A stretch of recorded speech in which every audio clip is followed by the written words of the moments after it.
Hello बच्चों, कैसे हैं आप। उम्मीद करती हूँ आप बढ़िया और एकदम मज़े में होंगे। बच्चों, आज हम एकार्थक प्रतीत होने वाले शब्द पढ़ेंगे। ऐसे अनेक शब्द जो अर्थ की दृष्टि से समान अर्थ वाले प्रतीत होते हैं, परंतु उनके अर्थ में थोड़ा सा अंतर पाया जाता है। ऐसे शब्द एकार्थक शब्द कहलाते हैं। जैसे पुस्तक और ग्रंथ। किसी भी सामान्य पुस्तक को पुस्तक कहा जाता है, परंतु सभी पुस्तकों को ग्रंथ नहीं कहा जा सकता। किसी बड़ी तथा महत्वपूर्ण पुस्तक को ही ग्रंथ कहा जाता है, जैसे महाभारत। इन शब्दों का प्रयोग एक दूसरे के स्थान पर नहीं किया जा सकता। चलिए, ऐसे ही कुछ शब्द हैं, इनको हम पढ़ते हैं।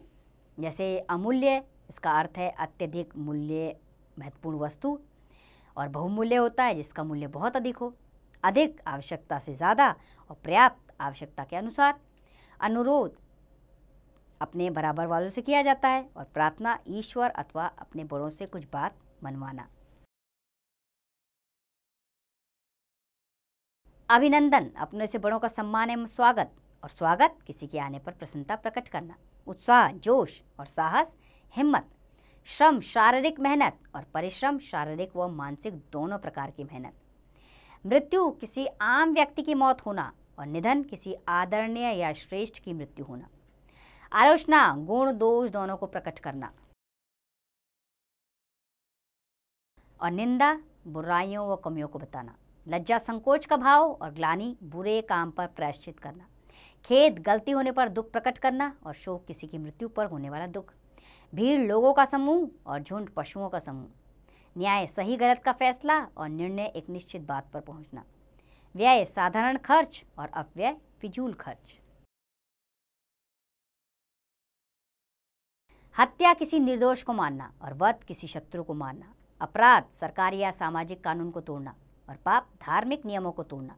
आज्ञा आदरणीय व्यक्ति द्वारा दिया गया आदेश, और आदेश किसी अधिकारी द्वारा दिया गया निर्देश। दया दूसरों के दुखों को दूर करने की चेष्टा, और कृपा अपने से छोटों के दुखों को दूर करने की चेष्टा। भ्रम मिथ्या ज्ञान, और संदेह अनिश्चय मिश्रित ज्ञान। ईर्ष्या दूसरों की उन्नति को सहन न करना। द्वेष शत्रुता का भाव। इच्छा किसी वस्तु को पाने की चाह। लोभ दूसरे की चीज को पाने की चाह। प्रणाम अपने से बड़ों व गुरुजनों को नमन करना। नमस्ते समान अवस्था वाले व्यक्तियों का अभिवादन। अनिवार्य जिसे टाला ना जा सके, आवश्यक जरूरी। चलिए, ध्यान देने योग्य बातें जाने इसमें। जो शब्द एक दूसरे से अर्थ की दृष्टि से काफी समान प्रतीत होते हैं, परंतु उनमें सूक्ष्म सी अर्थ की भिन्नता पाई जाती है, उन्हें एकार्थक शब्द कहते हैं। तो उम्मीद करती हूँ बच्चों, एकार्थक शब्द आपको समझ आए होंगे। अब इसका अभ्यास कार्य आप स्वयं कीजिए।